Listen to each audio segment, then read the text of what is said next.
السلام علیکم ورحمۃ اللہ وبرکاتہ۔ میرے محترم اور پیارے ناظرین و سامعین، آج میں آپ کے لیے ایک خوبصورت سا تحفہ پیش کرنے کے لیے حاضر ہوا ہوں۔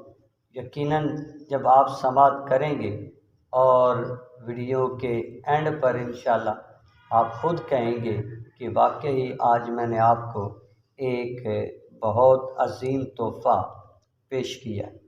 تو آئیے وہ تحفہ کیا ہے سنتے ہیں۔ یہ تحفہ میں نے اس کتاب جو اسکرین پر آپ کو نظر آ رہی ہے اس سے حاصل کیا اور آپ تک پہنچا رہا ہوں۔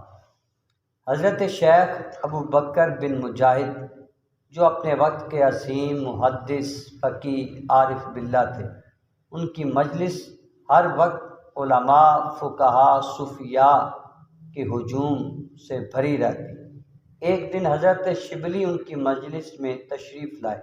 وہ ان کی تعظیم کے لیے کھڑے ہو گئے، سینے سے لگایا، پیشانی کو بوسہ دیا۔ ایک ناواقف کہنے لگا، حضرت یہ تو دیوانہ ہے، آپ اس قدر احترام فرما رہے ہیں؟ حضرت ابو بکر بن مجاہد نے ارشاد فرمایا، اے لوگو، تمہیں کیا خبر؟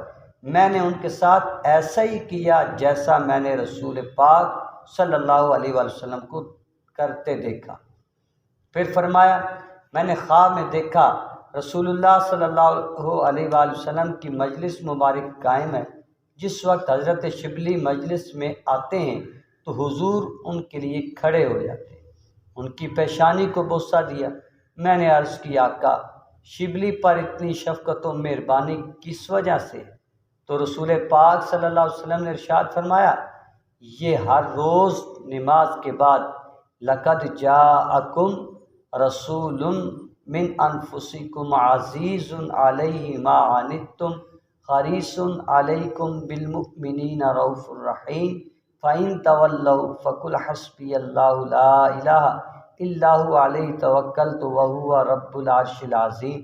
سورہ توبہ کی یہ آیت پڑھتا ہے اور اس کے بعد 3 مرتبہ یہ درود شریف پڑھتا ہے، صلی اللہ علیہ یا رسول اللہ، صلی اللہ علیہ یا رسول اللہ، صلی اللہ علیہ یا رسول اللہ۔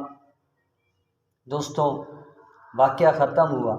اب آپ خود ہی بتائیں گے کہ کیا میں نے آپ کو آج ایک عظیم اور خوبصورت نسخہ دیا کہ نہیں دیا، تحفہ دیا کہ نہیں دیا؟ یعنی حضور کی زیارت بھی اور ساتھ بے انتہا شفقت و مہربانی بھی۔ اللہ تبارک و تعالی میرا یہ تحفہ اپنی بارگاہ میں قبول فرمائے۔